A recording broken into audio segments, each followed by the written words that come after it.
And we are live and we're recording. All the audio looks good. Welcome, ladies and gents, to the Tangents Podcast, our weekly segment on the Tangents Podcast where we talk about business, where we talk about doing what you love as a business and the pursuit thereof. The segment is called Passion as a Business.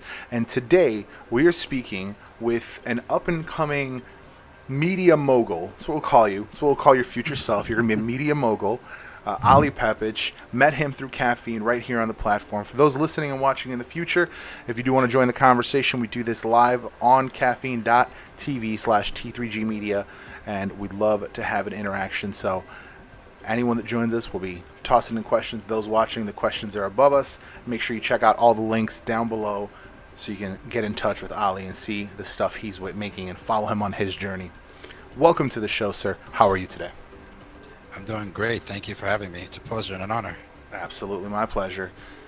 Now, we talked a little bit about this before, and you said you want to run the biggest esports or production company, right? Yeah. That's like your goal?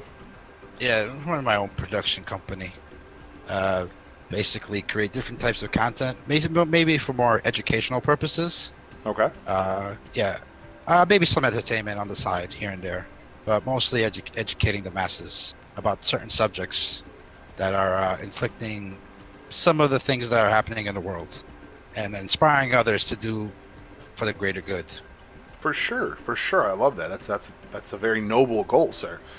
There's a severe, I think, lack of that in the world, and we kind of have to make up for some of the lack of education in certain areas. So I think that's a huge goal. I definitely agree. Yeah, because there's not many people that are aware of some of the issues abroad. For sure.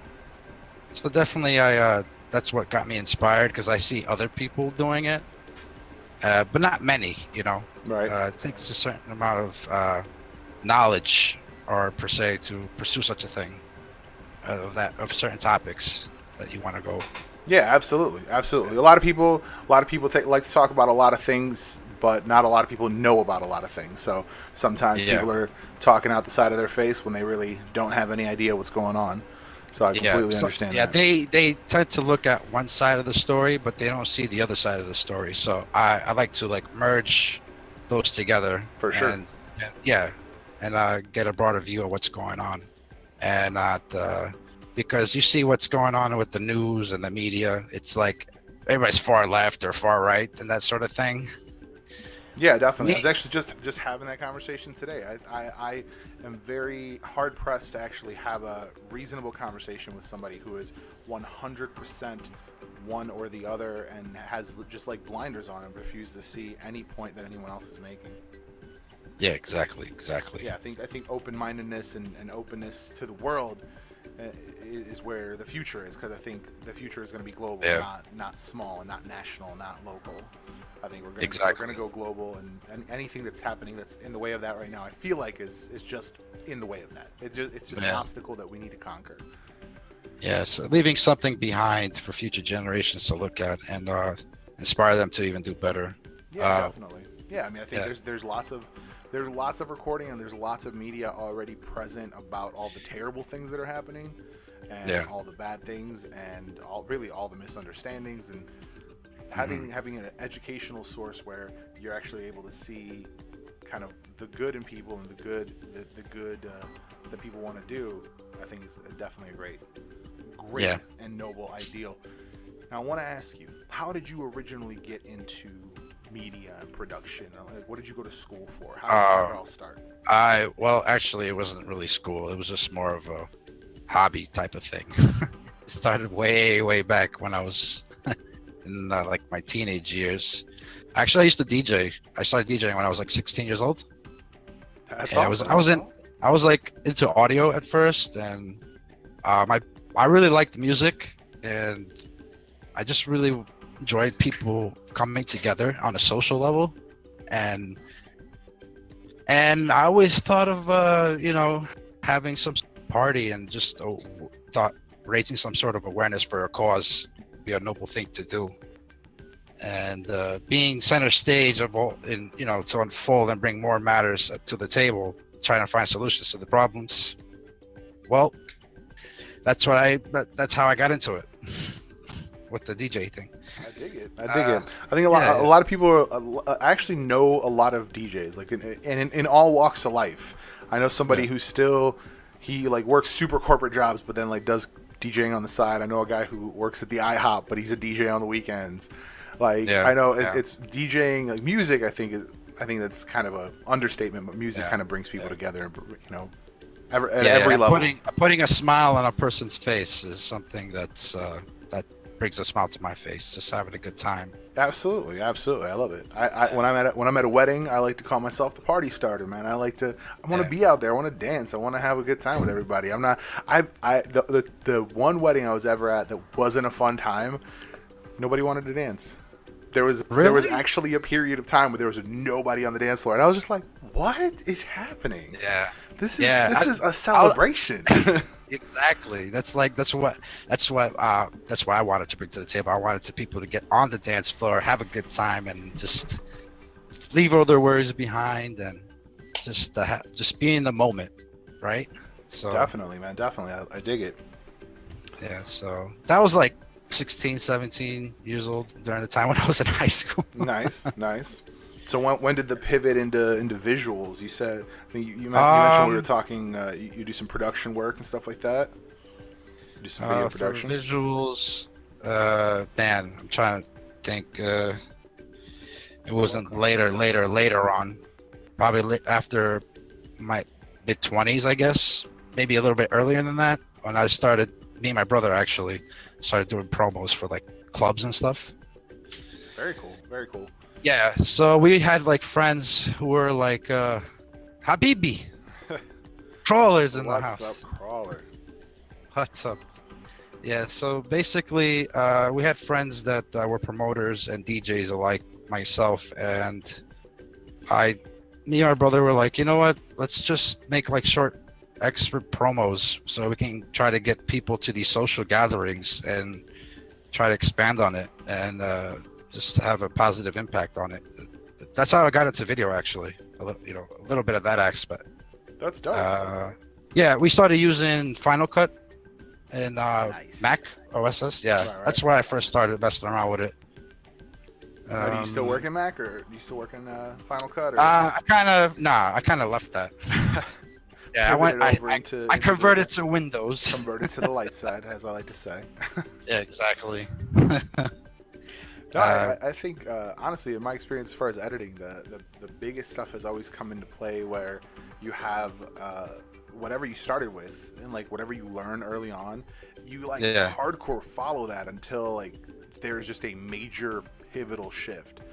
I know I follow a guy online, and he was a Premiere editor, a hardcore Premiere editor, and then he saw his friend render out the same video he was doing in a quarter of the time in because Final Cut is like keyed to the hardware, and it really optimizes it so like it gets the absolute best possible results.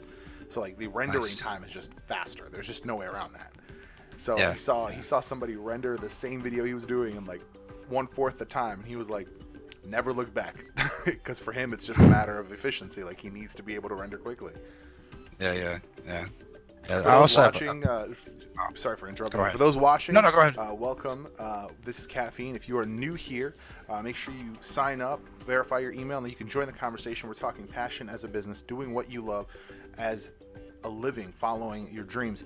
And our friend Ali here wants to have a media empire. He wants to produce quality content, educational content to inform the world.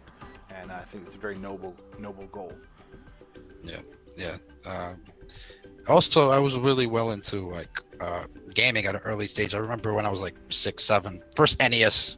Nice. Mom, Dad brought me Yeah. NES. Yeah. Man. I think my first game I played was Mario and Duck Hunt with the gun. Yes. Yeah, those that's early absolutely. days. My first console was a girl crawler. Oh, crawler. Oh, crawler. Always crawler with his comments. I was, I don't know, growing up, I was always quiet, introvert, sometimes both, in the middle, introvert and extrovert.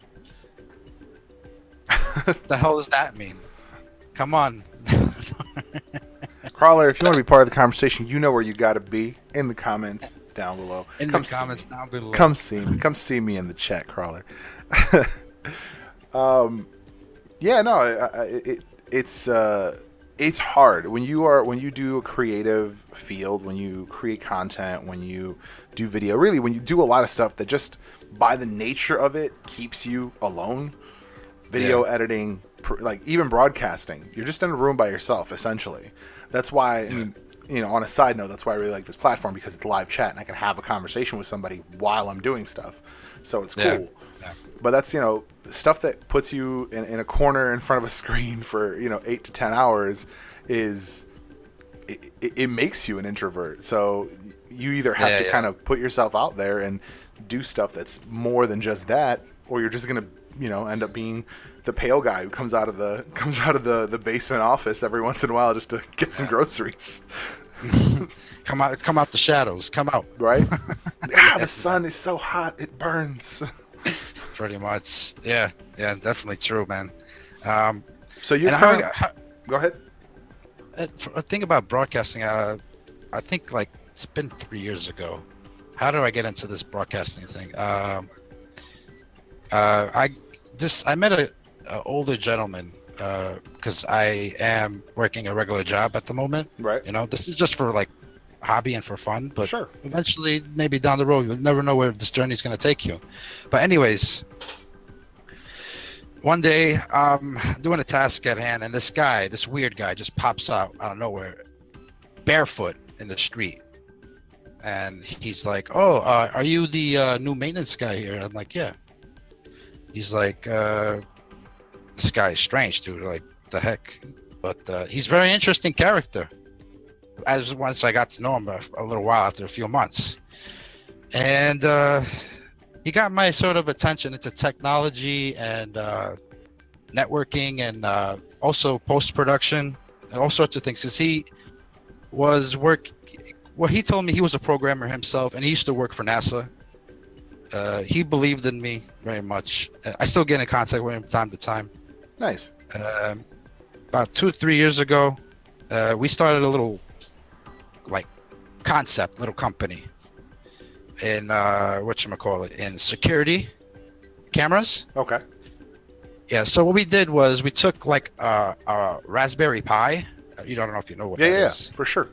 For those who don't know what that is, Raspberry Pi is a programmable microcomputer. It's a very, very small device that you can buy. I think it's like $80 or $100. It's not expensive, but it's super modular. People have done all sorts of crazy stuff with it. You can make it a laptop. You can make it a desktop computer. You could make it a media center. You could do all sorts of things with it. Yeah, and what we did was we looked at some of the ridiculous prices of security cams that business owners or people in residential apartments were using, right? Very expensive stuff sometimes, right? Yeah, for sure. You look at it. So we said, you know what? Let's get into this niche little market.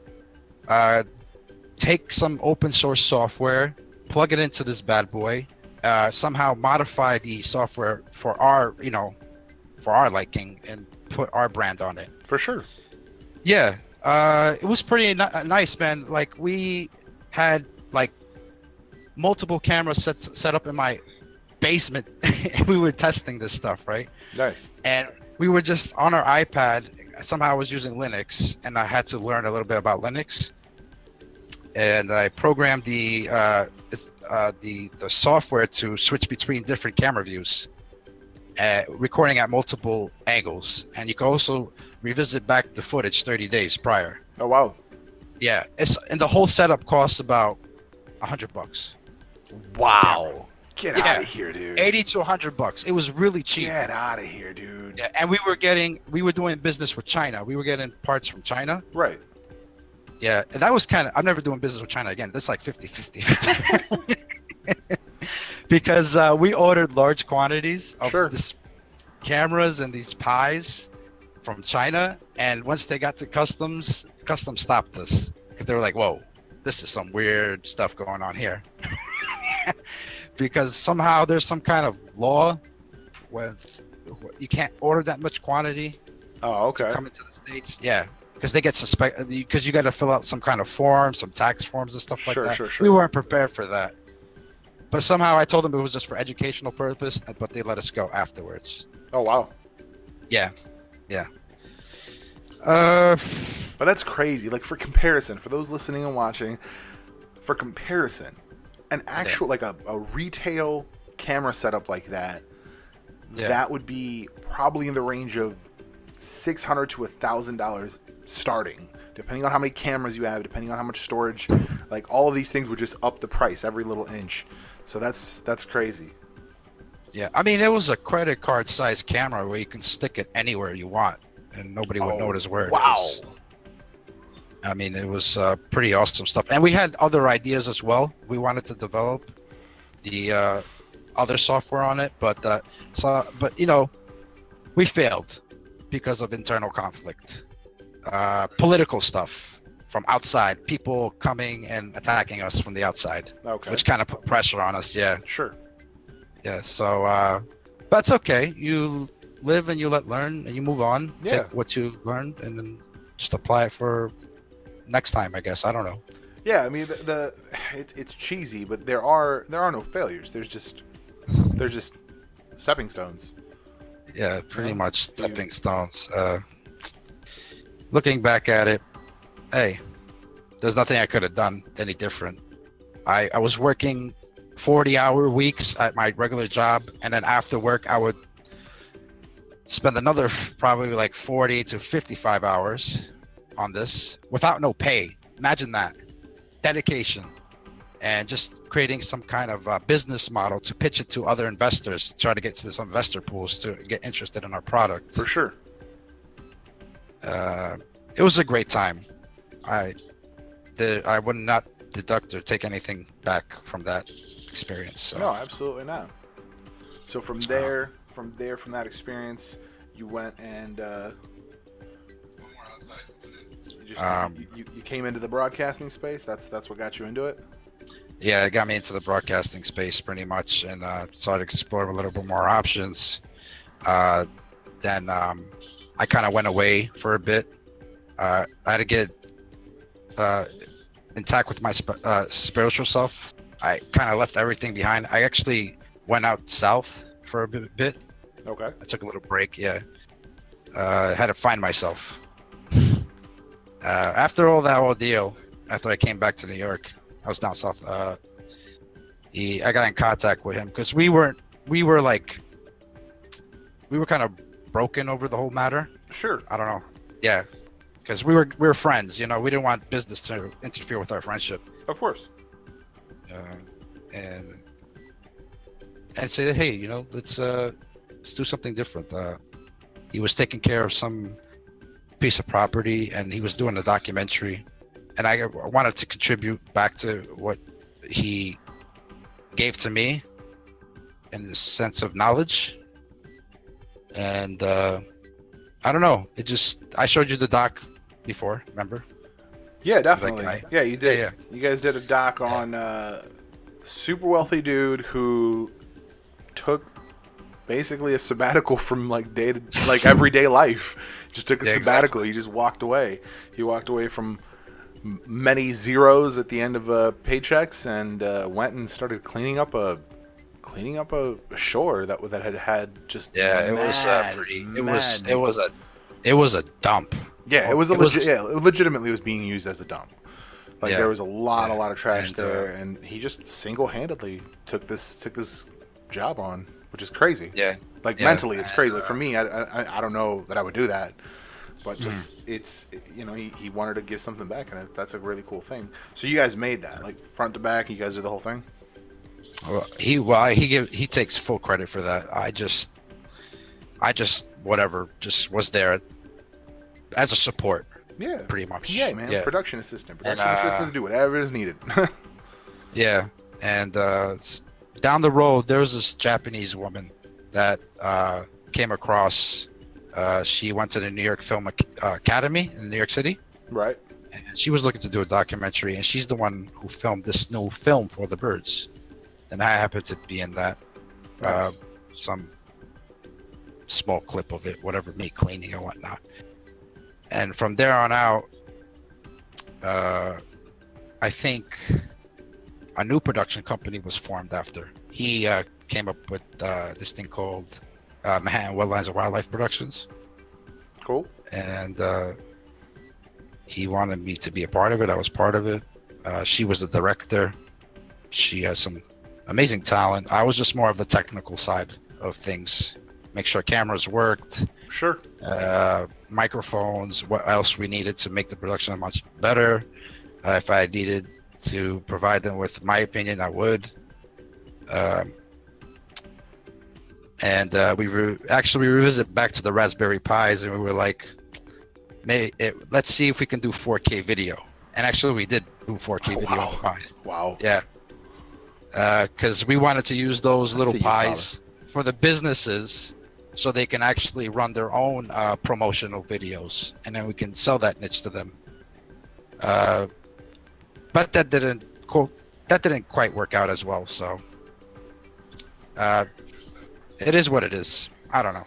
Yeah, for sure. I mean, like we said, you know, it's all stepping stones. It's all very much stepping stones. It's something. Not everything's gonna work. If everything worked, then everybody would be rich. If every idea was 100%, every idea was next level, there would be no poor people because everybody would have an idea that would just cash out every time. Yeah, it's not easy, man. Definitely not easy at all. What do you enjoy most about streaming? Crawl. What do I most? I don't know. What do you enjoy most about streaming? Socializing, meeting new people, pretty much. Having like this intimate relationship with other folks, learning about their story, their background, that sort of thing. Get to know them on a personal level, making new friends. Crawler says that you enjoy chorizo in the morning. Of course. I mean, who doesn't? Love you, Carl. Who doesn't enjoy chorizo in the morning? Let's be serious. I know. I do. That's where it's at. That's where it's at. Cheers to that. Tell Dee to smile for me, please. I did. I smile. What's wrong with... Sometimes you got to have a serious look. Sometimes you got to smile. It just depends on what's being said at the time. So now you're in the broadcasting space. What's the next step for you? You wanna grow this educational kind of production company. What do you think is going to be the next step for you? I'm trying to come up with some sort of idea for a show or a talk show. Maybe I could use caffeine for it. I don't know. Man. Do it. Yeah, I do too. I know. Let's see where it goes. I mean, I don't want to get too politically correct. I don't want to piss off certain people, or right. I want to keep it like neutral and middle ground for sure. And have everybody's opinion. Yeah, right. And just make people aware of what's happening today. So. Pretty much. So let's I dig it, man. It is going to be hard, especially if you're touching on things that are more. They're very sensitive subjects. Yeah, if they're more political in nature, or if they're more socially sensitive, you're going to have some people that are stuck touching on things. I'm not going to.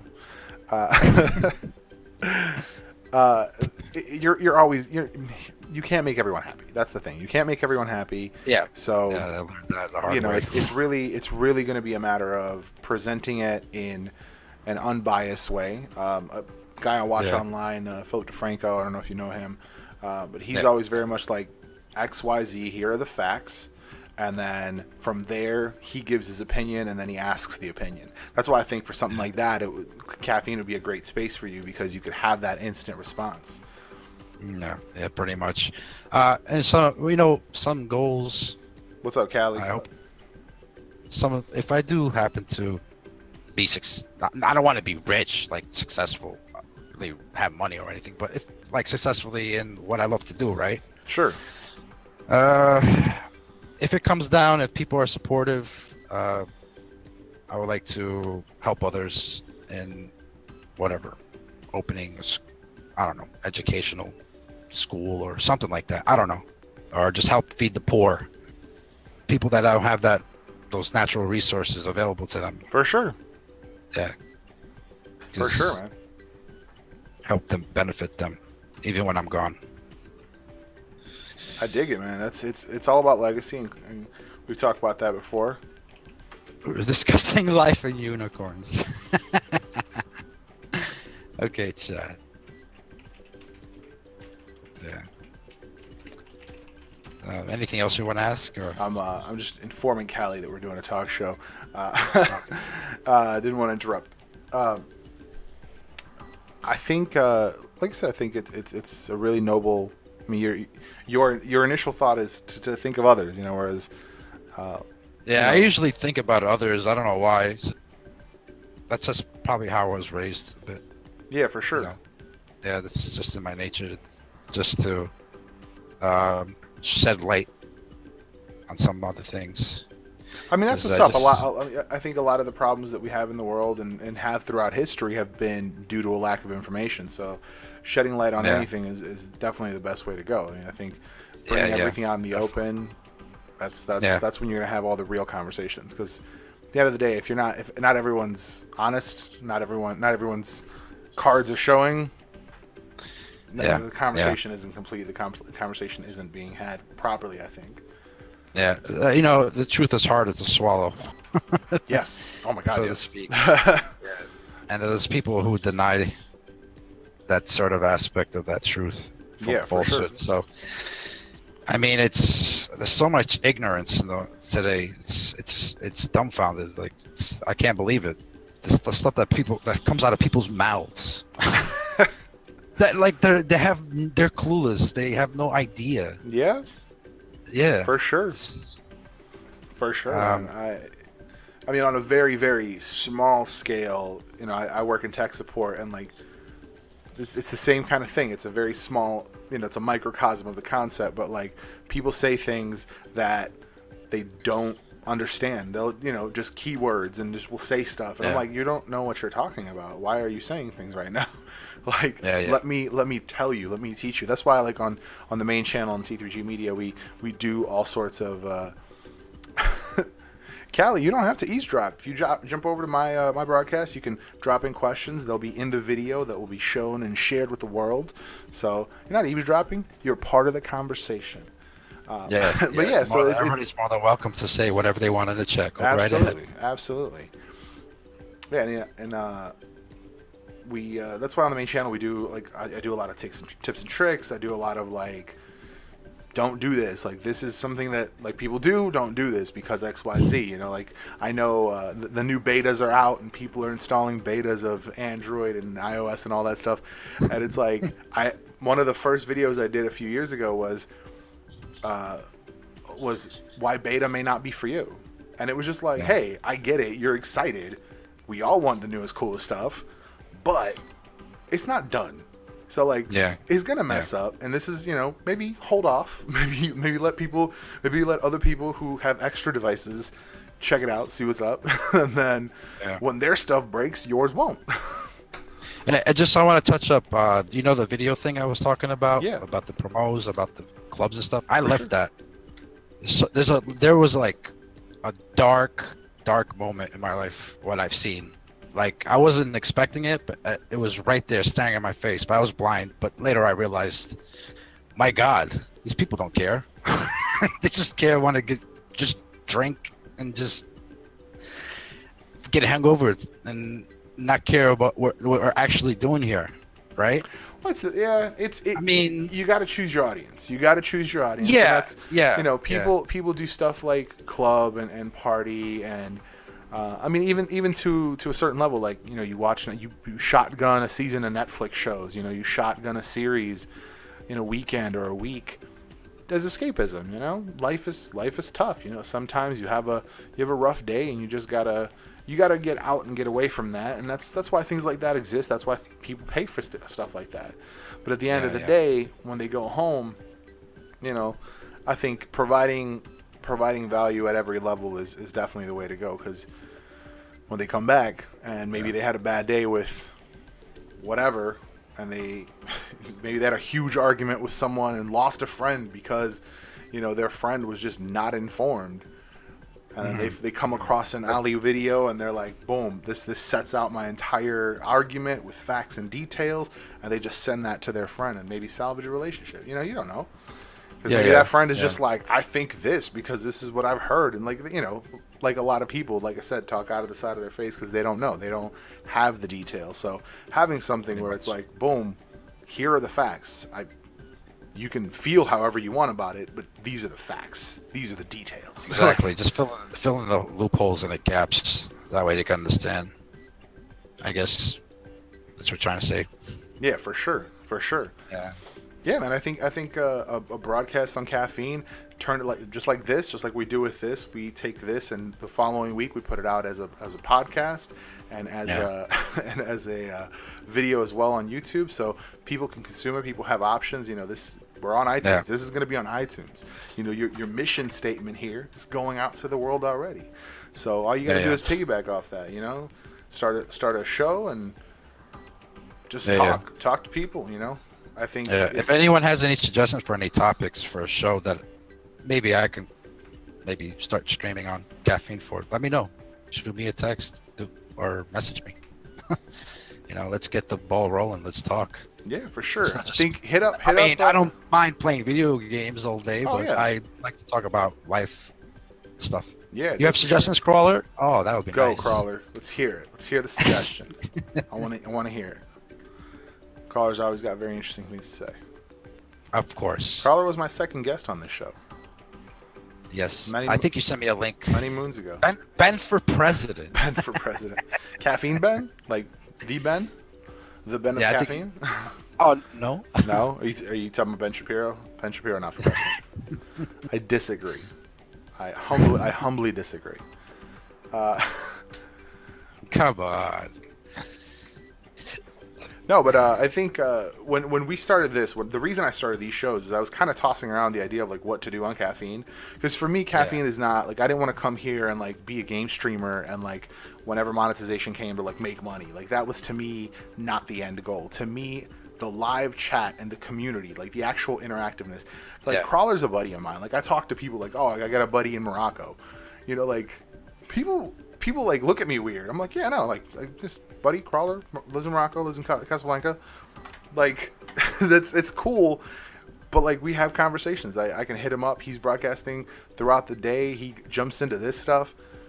You know, for me it's all about the community. So that's why I was like, how do I make this even more about the community, have a conversation? So I started talk shows, and then the reason I started the talk shows is I was talking to Mind Blaster. I don't know if you've seen him around, but definitely link up with him, because his whole concept was to avoid the Discord. Discord is dangerous. Give me some details on that, Crawler. We'll get back to that in a minute. His whole concept was that amongst all the caffeine broadcasters, you know, as many as wanted to participate, there could be a daily show and call it the Daily Coffee. That's why if you look at the tags on this, is #Daily Coffee, #DC, because that's just the additional kind of thing. And the idea was he was going to have a show, and he has, I think, like a bi-weekly show right now, but it's just a matter of time, you know? So having, you know, like I've got a Wednesday show, I have a Thursday show, and then, you know, he, I think, usually does it on Fridays. So like, you know, you could turn, you know, the concept, you can kind of jump in along that and kind of test things out. It doesn't have to be one thing or another. You know, if you like one topic, or if you like one kind of topic or whatever, it's definitely a good way to go, because I think it being smaller, it's not Twitch, it's not, you're gonna I think have better feedback and more feedback, because you have more people involved, and then at the end of the day you're gonna have a quality product regardless, because you're still doing what you want to do. You're still, you know, talking about the subjects you want to talk about, and then just testing out different things. You could test out, like with the overlay, like I like the overlay, but maybe it's not the perfect one. Maybe I could, you know, work it out. Maybe I can make it better, make it more efficient, whatever. It's just all the time. Like the audio for me, I think every single episode has been an audio adventure, let's call it, and it's just me figuring out all the little details, all little, like, where does the volume on the amp have to be, where does the volume in OBS have to be, just for everything to be as best as possible, so for the production to be great. But at the end of the day, like, you're still doing what you want to do, and then you're just fine-tuning the vehicle that it's in. Steering the way. I dig it. I love the idea of education. That's actually one of my long-term goals as well, is to. Yeah. I think we have too much entertainment, not enough education. I don't Yeah, know. yeah. That's just my opinion. Entertainment is plentiful. Entertainment. I always talk about this when I talk to my cousin. People talk about, oh, did you see the show? Did you see the show? Did you watch? Like, I still haven't watched an episode of Game of Thrones ever. And I'm like, yeah, I'll totally watch it. Like when all 8 seasons are available, and then I can just like plug away at it slowly. Because otherwise, it's that, and it's 15 other things. You know, I'm just now catching up to the superhero shows right now, and that's because I have the luxury because I work at home and I work chat support, so I don't have to talk to anybody, which means I can listen to the show. I can passively consume the video. Mm-hmm. Whereas, and that's kind of the great thing about voice. That's the great thing about podcasting as well, is that it's a passive thing. You go to the gym, you can put in some reps and still listen to a podcast. I'm 94 episodes into a podcast that I found out about 4 months ago, and I love it. Like, but you know, I go to the gym, I'm walking 30 minutes, I'm listening to this podcast, I'm lifting, I'm listening to podcasts, because it's whatever. I don't need my attention somewhere. So that's why voice is. A lot of I'm not an originator of this thought at all, you know, but voice is, I think, the next level. I think it used to be like radio used to be a thing, and I think now we're kind of getting back to a point where people are so busy that to watch a video is actually less convenient than to just throw on some audio. That's why that's a big reason why audiobooks took off. Audiobooks took off because people couldn't find the time to sit down and read. Mm-hmm. Mm-hmm. So same thing. You can't listen to an episode of The Flash, but you can listen to an episode of the Ali Pepic show on XYZ topic. You know, you don't need to see your face to hear your passion about the subject. Yeah, of course. So I think it's a great way to go for sure. Definitely, I love you guys. It keeps me just positive and just looking forward to the future. Good, see man. what we've done. Yeah. I just wanted to say I did weddings for a while too. I did like photography. Like I would just show up to a wedding and just take random pictures and sell them to people. No, you didn't. You were a wedding crasher photographer? Yeah, pretty much. See, like my boy. Now he we're would getting do into the nitty gritty here. Our Albanian party, like. And he was like the keyboardist. He's like, "Yo, Al, I need you here. You want to make some money?" That's what's up. And the money I used, I would like use it to like maybe buy a new equipment for like my DJ thing back in the day. See, man, that's where the secrets come out. This is where the conversation comes into play. You remember that? You remember that? I like that. I dig that. That's a true hustler right there. That's a true. hustler. Yeah. It was. They're just like, I just showed up. I'm taking pictures. It's all right. Yeah. And people was like, "Oh, how'd you get into this?" I'm like, "I don't know. Do your research, practice. Failing is a good thing to do." Yeah, because then you know what you're not good at. Yeah, exactly. Yeah, I think a lot of people. I think that for a long time there was a push in the world. I wouldn't say the world. I definitely will say this country. There was a huge push to be like, you can be anything you want to be. I think we need to tweak that. The American dream? Right. I think we need to tweak that a little bit and be like, you can be anything you're good at, for sure. Exactly. Yeah. Especially in today's education system, it's so repetitive. Like, why aren't they focusing more on your abilities rather than just push you all this 100%, nonsense? 100%. Right? Like, everyone is different in their own unique way. 100%. I wish. I mean, like, I can only imagine what my life would be if my education was not XYZ, do this, do that, take this test. If it was like, this is the stuff you really need to know. Like what are you passionate about? You want to write comics? And like, I do. Like, I've written a script. I've actually just been published recently in an anthology. So like, writing should have been like heavy on the workload. Like, hey, let's write me a story every week and we'll talk about it. We'll talk about story structure. Like, that should have been my English class, not let's read Romeo and Juliet and analyze the stanza structure. Like, like, cool. Now I know that, couplets are rhyming and stuff. Like, I don't care. And like, I don't know any of that stuff anymore. I don't remember what, So, like. so you're passionate about comics, right? Well, I'm passionate about a lot of things. Yeah, me too. For me, I think On all aspects. the end goal for me personally is being able to do whatever I want. And for me, I want to do a lot of different things. Yeah. Explore different options. I want to, honestly, if I boil it down and like go back to the origins, I always wanted to be the guy. When somebody says, "Oh, I got a guy," I want to be that guy, whatever it is. Because if I can't do it myself, I can, with one phone call, get you the guy who can. If somebody's like, "Yo, I need my car fixed," no problem, I got a guy.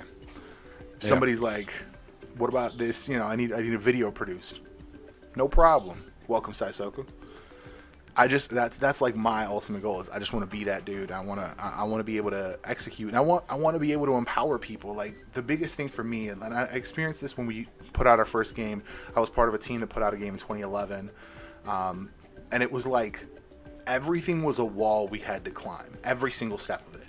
It was, do we want to distribute? Okay, well, at the time, Steam had this immense wall, and like, they wouldn't tell you why, but if they rejected you, it was rejected. They wouldn't tell you why. They wouldn't tell you what to fix. Nothing. It was like, you're rejected. Cool. Wow. How do we fix that? Like, how do we not get rejected? Yeah, exactly. But they wouldn't. They were like, it's our policy not to talk about it. So like, it's all these like. So I want to be in a position of, you want to put out this game. You know, like, I actually just had a conversation last night with somebody, and she told me this incredible, like, really, really cool concept, huge RPG concept, and I was like, I have like 30% of the people necessary to make that happen. And like, I want to be at that position where somebody tells me like, I have this concept, this is like my idea of what I want to do, and I'll be like, cool, let's do it tomorrow. Let's do it. Have tomorrow. you ever had people like put you down on sort of concepts and ideas? I came across many, man, throughout my experience up to this point in my life. It's always so, gonna this happen. is not good. They're always critiquing everything. It's always going to happen, honestly. Yeah. I had a kind of a classical story that I like to tell people in my own life. I came up with this comic book storyline that would be essentially my X-Men. It's this huge, enormous thing. In totality, it's 100 issues plus a few miniseries, like about 11 years if you did it monthly. About 11 years worth of comics. And I remember telling one of my exes, and I was like, "This is the plot. Here's my timeline. Like, I'm 60% done, like, plotting out this entire book." Yeah. And I was like, "I'm gonna walk into Marvel. I'm gonna get a meeting, and I'm gonna say, this is it. I want an 11-year commitment from you." And she's like, "They're gonna laugh in your face." I'm like, "Fuck you, then." Yeah. I don't care. Like, I don't care what you have to say. This is gonna be, because this is how I want to present it. Now, for like practicality reasons, because like now I know more about the industry, I know more how the industry works. I know that they would laugh at me, but like my goal hasn't changed. I'm still going to do that entire series, but to me, it won't matter the vehicle. Again, you know, we're just talking about the vehicle. It doesn't matter which vehicle it's in. I'm still doing it. If it's, I do 10 issues at Marvel and they're like, you know what, it's really not working out for us. Cool. Handshake. Have a great day. I'll go to digital. I'll put it out myself. And then if it's 25 issues digital and then Image picks me up and Image is like, yo, this is hot. Let's do it. Cool. And then it's the next 50. It won't matter to me. Like, it won't matter to me at all as long as my story gets told. Like, the story that I want to tell will be presented. So to me, at the end of the day, I'm following an artist who's doing that now. He's actually a local Chicago artist, which I didn't know about until about last year. And but I've been following him for years, like decades. Yeah. He put out this book. He kickstarted it. I backed it on Kickstarter. Super cool story, like really like fantasy, high fantasy kind of stuff. And he's like, yo, you know, we got picked up at Image and like, you know, or Dark Horse. It was Dark Horse. And like, we're going through this whole thing. Like, they're gonna publish the book, whatever. And then the other, like, right before C2E2, which is like the Chicago Comic Con, right before that happened, I was like, yo, he's gonna be there. Let me check the series. Like, how many volumes is he in? Because a year ago he was, you know, working on the next volume. So like, to me, I'm expecting 2-3 volumes out already that I could pick up from the dude. Turns out, after like 2 more issues at Dark Horse, the book was stopped. Now he's at a different production company continuing the book. And I was like, that right there is how you do it. Whatever it was, whether they didn't want him to go a certain route, whether it was title or art or whatever that they didn't like, he said, cool, have a good day. I'm going to go do it over here. As long as the story that he wants to tell is getting out. So I thought that was a really cool, like, practicality example of, like, what I had in mind. So at the end of the day, it's doing it regardless. Like, for me, I came up with this thing. I don't even know how I came up with it. It just, at one point, for me, it's just win regardless. Regardless of what happens, regardless of the obstacles, regardless of what's in your way, win. Do the thing you want to do regardless. Because everything else is going to happen. What, everything else is going to happen regardless of what you think and want. So, like, the universe is going to continue on without you. So you're either going to do the thing you want to do. You're either going to win, or you're not. Like, that's it. Yeah. That's a good viewpoint. I like it. And in a lot of ways, I think there are a lot of sources of motivation and stuff like that on the internet where they're like, oh, you like be a millionaire, run your own business. It doesn't have to be that. Not even a little bit. Of course not. I don't. Winning, I hate that. Yeah, for sure. If winning to you is a 9-to-5 job and you get to go home and spend your night with your kids, your family, spend your weekends at home, you're winning. Pretty much, yeah. That's it. You don't have to. That's a blessing right there. Yeah, if that's winning for you, if your goal in life is to have a good family relationship, have a well-paying job, and like you get a well-paying job and you have a good family relationship, congratulations, you are the winner. That's it. You don't need to run your own business. Like, if you want to, go for it. But like, you don't have to. And I think a lot of people, it's become really cool. Gary Vee says, it's become sexy to be an entrepreneur, and like fucking everyone, and I've noticed it for years now on Instagram. It's like entrepreneur, business person, cool, I guess. Like, if you have, if that's how you see yourself, but like, what are you doing? What's your business? What's, oh, you got a t-shirt company, cool. Are you moving units? Because like. Like, I have a t-shirt company too. If you guys want to buy T3G merchandise, hit up the Teespring. But that doesn't matter because I'm not selling anything. I'm the only purchaser right now. I just needed a place to buy shirts for myself. What are they pitching? Exactly. Like, hopes and dreams? Right. Cool. You have a t-shirt company and it's like, stay humble, hustle hard. Like, okay, cool. And some of them are like really selfish too. Like, they don't really care about anything. It's all about the money. It's all about the sales. Exactly. That's why the concept, and I guess I never had a way to phrase it until, again, Gary Vee, bringing value to people. Yeah. Give without expectations. I want to, if you're like, hey, D, I want to launch this whole talk show. I need graphics, blah, blah, blah. Cool. Here you go. Here's whatever time I can give you. Here's graphics. Have a great show. Yeah. And that's the end of the show. If never and nothing in no way you want to or can or whatever, pay me back in it, it doesn't matter. To me, it's, I want to see you win. Like, I think I really genuinely like your concept of educating people.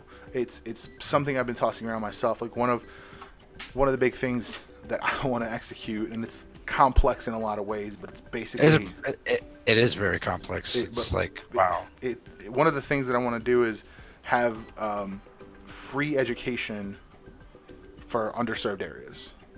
So, I mean, like, for those who don't know, public schools in Chicago and Detroit and New York, everywhere, they're woefully underfunded. Books are 10 to 20 years old. Like, the content is just radically out of date. Like, it is. A history book is in fact part of history because it is from 20 years ago. Like, nothing's up to date. Yeah, it ends at the Clinton era. You know what I'm saying? Like, yeah, pretty much. It's just not enough, and I would love to be able to provide a 100% free place where you can go and learn whatever you want. Not like learn math, unless you want to learn math, but like not learn math and science and all that. But like, if you want to come and you want to know how to fix a computer, I'm going to have a rig for you to take apart and put back together and do whatever you need to do with it. and I don't care if you break it because it's yours to fix and figure out and understand all the components. Because that's the thing, even for myself, like I've been working on computers for 18 years now, realistically. Yeah. I did some trainings for the A+ certification, and like the stuff they're talking about is like 30 years old. And that's because in business applications, there's a lot of businesses that are still running really old hardware, SCSI hard drives, things like that, like things that like most people don't even know exists. Like tape drives. And I'm like, oh my God, really? There's a whole section on tape drives. This is ridiculous. I mean, pretty much today's technology is based on what's old, right? Yeah. I mean, it's the same thing. Right. It's just maxed over. Right. It's just the next level. So, but to me, is like, but if you want to learn how to fix a computer, that doesn't necessarily mean that you want to go be a sysadmin. So, like, if you want to learn how to fix a computer, I'm happy to help you learn how to fix a computer, how to put together, take apart. If you want to learn how to like custom build, there's been a couple people on Caffeine who were like, oh, I'm building my own computer. I just got the parts. And then they're like, how do I do this? What do I need to do? And I'm just like, whoa, you sound like you haven't done a thing yet. Like, I don't want you to ruin your new components. Like, so I send them videos that we've done. Like, hey, here's a how-to. Here's like a whole walkthrough of like every component. Yeah. Like, if you have any questions, let me know, because like I don't want you to ruin your parts. Exactly. Like, you just spent, so things are expensive. Right. You want to help. You spent X amount of dollars, and I don't want you to ruin those components. So, to me, it's I want to empower people to be able to do it themselves, because at the end of the day, the people who manufacture it, the people who want to sell you a premium whatever, whether it's gaming computers, which are starting at $1,000. I don't think there's like a realistic gaming computer that's under $700. Like, it's like 800, 900, like our entry level, have a decent graphics card that you can maybe play on low. But like, if you want to play heavy, you're starting at 1,000, when in reality you could build that for 600. And you could custom it. So I want to be able to teach people that. I want to be able to teach people that. I want to be able to, like, I know a bunch of artists. I'd love to have an art class where, like, here is your anatomy lesson for today. Here is, like, this is how you set up a comic book page if you want to draw comics. If you want to make billboards and marketing material, here's an industry professional who's going to show you the necessary things that make a good logo or a good letterhead or whatever. Yeah. But I don't want to have to charge anyone for that.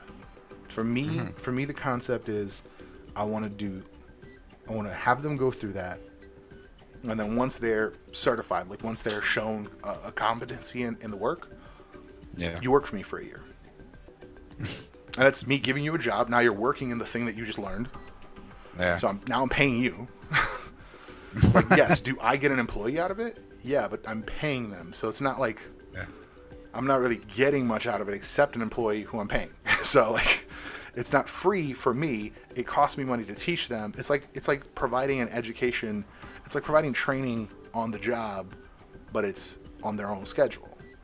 Because I think that's the biggest problem with the current education system is, here are all these facts and figures and numbers and skills. Now go out there and try to find a job. Now, we didn't teach you how to do that. No, we told you about a website called monster.com and career builder. You could go search there. We didn't teach you how to go find a job. We just taught you the stuff. And then like I if you go into, especially I went to a graphic design school, and they were like, oh, like we can partner, like we have partner companies, and like we can get you job placement maybe. And I was like, wait, maybe? What do you mean maybe? Like, hold on, come back to that maybe. That reminds me, we kind of did something like that, me and my friend, a while back when we were doing that little company thingy, right? Right. And we wanted to empower the neighborhood, the youngsters, to learn more about computers and have a workshop. But what happened was the Democrats on the political side of things, they said, oh, Microsoft is coming, Google is coming, they're going to get 1,000 jobs, right? And they're going to teach you. That never happened. Of course not. Of course not. Like, what? So you're saying you're just lying out your bumhole, if I can say that. You can say whatever you want. This tangent. Yeah. And you're just basically lying to the people so you can get a vote and stay in power. Yeah. And politics. Pretty much a scapegoat your way to the bank. Yep. I don't know. Politics is 100% about the politician. Yeah. Politics is not about the people. It never has been. It's been 100% about the politician forever. They don't care about what's good for people. They care to do whatever is necessary to get the vote so they can come back. That's it. Yeah. That's all it is. Yeah, that's why their politician lies and lies is their first. Of course, it's their first name. Yeah, absolutely, Yeah. absolutely. Yeah. Yeah, so it's that's why I think it's going to be up to individuals, up to separate groups, so people who are not politically motivated. I'm not trying to change regulations. Like I'm happy to work within whatever regulations are there. I don't care. Yeah. Like I think a lot of these large companies that end up pushing regulation, like, here, I'm gonna give you a car if you vote this way on whatever. I think that's motivated 100% by percentages. Actually, that's happened here too. It happens everywhere. There was a Native American guy here, and he got threatened a few times, and then they apologized, I think, to him, and they tried to give him a car. So that's what I'm saying. I don't know what happened after. It's all just crazy. paying people off just to get the end result. So whatever it is, whether it's to shove something under the dirt and hide it under the rug, or just to make because changes he so was you just can make trying to more protect federally protected land that the city wanted to destroy or take over or sell. I don't know. money. Right. Unbelievable, man. It's crazy, and that's the thing is that's why I think people, individuals, and groups need to take it upon themselves. Like you're doing it. We're going to be doing it. It's for me. So, it does not local community. Yeah, it's got to be local. It's got to be local. Yeah. I'm actually looking into the local libraries here. I've got one that's literally walking distance away. Like, We just lost ours. You lost your library? We lost our library. How's that happen? The District 12. I don't know. It looks like Mayor, or what's his name? De Blasio. I know De Blasio. Yeah. I mean, I don't know. He wants to Actually, I live in the Inwood section of Manhattan, which is the last remaining standing neighborhood of all Manhattan that hasn't been redeveloped. So it's not like concrete towers. No, it's like Brownstone. Five 5-floor buildings, very small, and the freaking neighborhood got sold for $16 million. So they're gonna redevelop the whole 10th Avenue and Broadway. I think it's like 10 blocks or maybe more. That's crazy. And they want to build like towers, just like downtown Manhattan. That's crazy, man. That's crazy. And then displace all those people that are on like low-income families. Where are they gonna go? Because they said affordable housing. There is no affordable housing. It's a lie. No, you can't put up a $5 million, $50 million building, and call it affordable housing, because you got to pay that $50 million off. Yeah, and they wanted to put the federally protected land that where the birds come in from migration during the wintertime. They wanted to build a 960 apartment building complex there on top. Yeah, that's crazy, man. That's crazy. Yeah, but I think the neighborhood stopped it. They found out what they were doing and they kind of delayed the plans. Good, man. I have no idea what they're gonna do next. I hear they're still gonna do it, but not in such of a big operation. That's crazy. And that's the thing is, like, how many actual people know about it? Like, how many actual people know the whole neighborhood? There was a meeting. I mean, it's a small neighborhood at that point. There's not that many people. And I took a camera, and me and my buddy and the Japanese woman, the director. Sure. We wanted to go in. We couldn't even gain access into the school because of the meeting. Wow. Like it's. So they the cops was like, "Oh, it's full," and then somebody comes out and say, "No, it's not. It's just not letting no more people come in. They're not taking any questions." Wow. And what can you do? Wow, man, that's crazy. So we had to turn back and walk away. So now what? The closest library is how far away at that point? I mean, the library closed before that. I mean, it was not funded properly. Oh, okay. Yeah. Yeah. That's another aspect to it. Yeah. Yeah, I mean that's that's the thing. So like now there's an opportunity in your area where an education source is needed, because like the library affects a lot of There is people. there is none, man. That's the sad part. It sucks. Well, I mean, where Ali, this kid's gonna go? Ali, I think you know what Yeah. you need to do. Mm. You need to open a public library. Yeah. Pretty Get it much. funded by the community, man. That's what's up. Yeah. Do something. Yeah, that's what I'm saying. Like I've been looking at the local library, seeing like if they have computer classes, because I'll go in there, I'll teach people for free. Hey, this is how you, if you get this, if you see a virus warning on the internet, you're fine. Just that kind of stuff, like basic stuff, but that people hit a wall and they're like, oh my god, like I used to work at a retail store. I used to work at Staples, and I was a technician, and I had this kind old gentleman come through, and he's like, oh, like I saw this FBI warning, I sent them the money, but like nothing happened. And I was like, oh man, you're killing me. Like, you sent them the money? Like, that sucks. Like, I feel terrible for you, because like it was $300. So like, I kind of gently, I was like, listen, if the FBI thinks you did something wrong, they're not gonna ask you for a money order of $300. They're sending dudes to your door. Like, your door's getting kicked in and you're getting dragged away in cuffs. Like, it's just like, but because the whole concept of like all these viruses and things, it's fear mongering. People are afraid of stuff because the media has talked about like, oh, there's viruses everywhere, and that's not true. It's really not true. It's called repetitive echoing. Yeah. You repeat it enough times, it becomes the truth. So it's that kind of stuff. Like, if I can impart that on 10 people at the local library, then that's 10 people that are going to go out there and have a easier time with their computers. Yeah. That's just it. And to me, like, that's great. That's awesome. That's fantastic. That's what I want. Like, I want to, because that's the, like, I do, like I said, I do tech support from home, but like I do it for a company. So I have to do it a certain way. I can't say things freely. I can't just be like, listen, that's not how it works. I have to be, I gotta be flowery, and I gotta, coddle them a little bit. And I think it's detrimental in a lot of situations. I know it works. They've got psychologists and stuff that prove that, that kind of approach works. But that's why I'd rather have a face-to-face with a group of 10, 15 people and be like, hey guys, this is how it actually works. Like, yeah. So I think, I think we could close out there. We're both, I think, trying to educate the world in different ways. Yeah. There's lots of things, man. There's lots of opportunities, and I think people just need to jump on them. I think it seems like everything is so saturated. Every space is so overrun.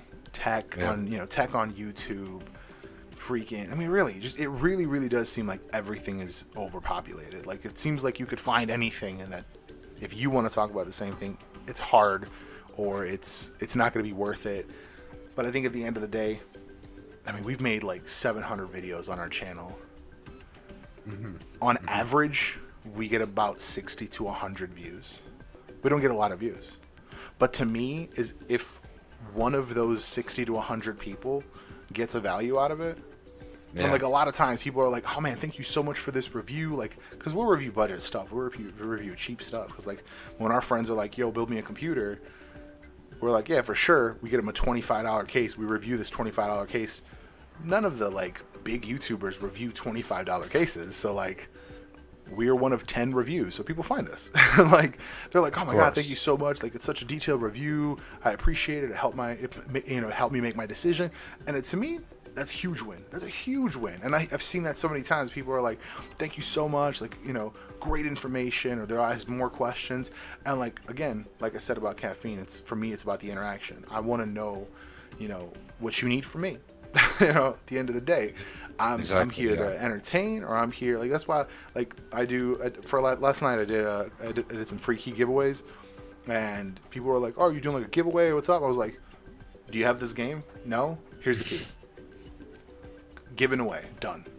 I'm not trying to like make a bunch of contest rules and all that stuff. Because to me, it's awesome. Whatever. I have them. Like, I spent 2 years buying game bundles, and I have 40 you got a extra big Steam keys. library, my I friend. got 40 extra keys. Like, here, take them. What am I doing with them? It's a text file on my computer.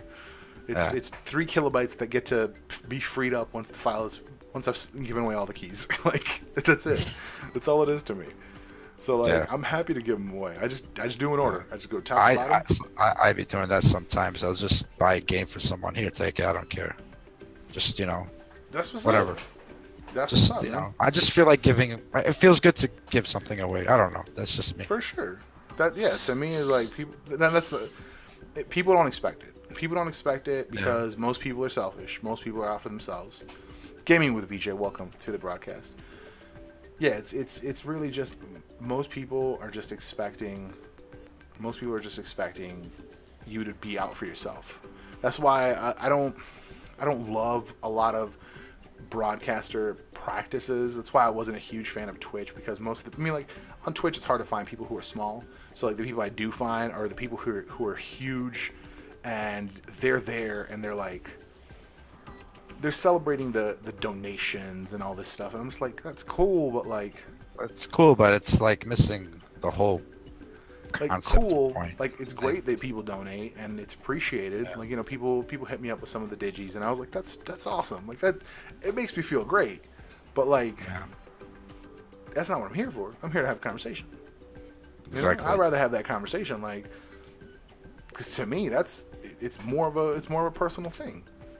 And that's why I like the Twitch chat, because it's like 7-10 seconds or You whatever. can never do that on Twitch. No, even It's impossible. no, and even on a small broadcast where you can have a conversation with someone, it's say something, sit there and wait, let them read it, then respond, versus type, like, conversation versus actual conversation. Yeah. You know what I'm saying? I feel like you're in the room with me right now. Right, exactly. And that's the other thing. Like, I'm watching your broadcast. Like, that's how I'm recording it. And like, this kind of thing where when I do this is 100% proof that there's no latency, because I'm watching your broadcast and we're having the conversation. So when you talk through Discord, I see your mouth move on the screen. There's no delay. Yeah, this is awesome. Big ups to Caffeine and their platform. I wish the best of their endeavors. This is going to be definitely a game changer. I'm so psyched about it. I can't wait. Once desktop capture, or at least capture of other applications like Photoshop and stuff like that is built in, I think that's going to be aces. Oh yeah, definitely. Because I think there's a huge opportunity here for artists and like digital creators, just because then you have the live chat. You can have an actual conversation. You don't have to have like a moderator or whatever. Yeah. Because like I see some of the people who, like, Bindi Smalls, when she does her cosplay stuff, she'll have a bunch of people in the chat, and I'm just like, how do you keep up? And then I thought about it. I'm like, if it was on Twitch, it's just a stream and it's just people talking over each other. Whereas here, it's like, it stays up for 30 seconds. You see it. Like, I don't know. It's a more appealing interface to me. Yeah, it is much better. They just have to fix the chat a little bit, in my opinion, just a little bit. I don't know. It's an interesting. The chat is interesting from both ends, I think. Yeah, it's interesting. Just hope they improve on it more. Like, from the broadcaster end, like, I've got a stream, so I can see it. I can see it in live time. But then, like, if you get a lot, you got to scroll. It's harder. But from the viewer end, it's interesting because it prioritizes based on your follows. It prioritizes based on your Twitter follows. So like we follow each other. So if we were in somebody else's chat and there's 40 other people and they're all chatting, we'd see each other's chat even though they're chatting, because we won't see people we're not connected with. And I love that, because it eliminates the Twitch problem, because it's like, it's not just a stream and like you're trying to catch it like as it scrolls by. It's like, it's much easier to read, I guess. It's much more at its own pace. If that's what you're trying to say. Yeah, for sure. It's easier to read. It's easier to consume as a viewer. Plus, it's I don't know. Like, I like the all black. I like that things kind of just disappear when you start watching. Because you cannot follow a breakneck speed chat like what the heck is going on here? Yeah, when you get like 40 people in a chat on Caffeine, like it can get quick. But at the same time, like, it's up long enough, it's a big enough space, because it's like not just like a line of text, it's a Oh yeah. brick. Yeah, Like, you see it, it's visible. It's, I don't know. I'm interested to see like what the next level is on development and like where it goes, because I'm super psyched about the me too. platform. I think, like I said, I don't think I would have ever started this show or the Wednesday show without caffeine. Because we did live on YouTube for gaming stuff, and it was whatever. We did live on Twitch, and it was whatever. Like, it wasn't, because we're so small and the community's so freaking enormous. Yeah. It's hard. And like, if you're on YouTube, you essentially rely 100% on your viewers to be available when you broadcast. And I got to give it up to him. We have a fan of ours who's been following us. He's like super cool with us for 2 years now. And he's like, whenever we go live, boom, he was in. He was jumped in live, watching, conversating. It was dope. But like, Nice. we never got more than like 3 people in. Yeah. I've had much more on caffeine, and the conversations are much deeper, because you can have a real live conversation. It's not. Yes. Same here. It's not, let me ask you a question, and then we'll have a different conversation, and then you'll answer, and then it's not. There's no disconnect. And I think that's the biggest thing is, with delayed chat, it disconnects. That's the difference. So that's why I think we're going to talk about it more off the air. Okay. But for sure, I think I would love to see you start a show. I'd love it. I'd love to see it. Yeah. I'm down for, like I said, I'm down for graphics. We'll do whatever we need to do, put it together. I've got our site is already set up to publish podcasts direct. So if you've got you just need hosting. You need hosting, or they have the plugin actually that I use has a hosting option. So like, if you pay a few bucks for hosting or whatever for the audio files, and then it's automatically on iTunes and Stitcher and freaking Google Play. Nice. Yeah, like this will be on iTunes and can be rated. By the way, those listening in the future, please do rate us. On the next episode. That's the thing about this. I really need to start scheduling people ahead of time, because it's very much loose right now. It's like whoever I can grab. Yeah, it's hectic. That week. Yeah. Of course. I appreciate you letting me come on your show. For sure. It's been man. great, man. I appreciate you being here. I really like the conversation we've had. I'm a big fan of your mission. So let's do what we can to get it going. Thank you so much for your support of. Absolutely, man. That's going to do it for us for this week, ladies and gentlemen. Thank you for watching Gaming with VJ Saisoku. Thank you guys for hanging out. Appreciate Crawler. He was here for a minute, for a hot second. There was a couple people that didn't sign up. So those listening and watching in the future, make sure you check us out, caffeine.tv/T3G Media, and sign up for Caffeine if you haven't heard about it. If you are new, caffeine.tv, check it out. It's the hot new thing. And join the live conversation. Those watching, comments in the down below, whatever comment section down below. Any questions, whatever. All the links for Ali are down in the description. Make sure you check that out. Those watching, check out T3G # the Tangents podcast on YouTube to get all those links, so you can check him out, connect with him, and follow his mission to educate the world. Thank you guys for watching. Make sure you come back, subscribe, like, all that stuff if you want to. I don't really care. I want you to just listen. Enjoy the content. I'm not really worried if you subscribe. There are only 11 subscribers to this YouTube channel. Thank you again for watching. We'll see you in the next one.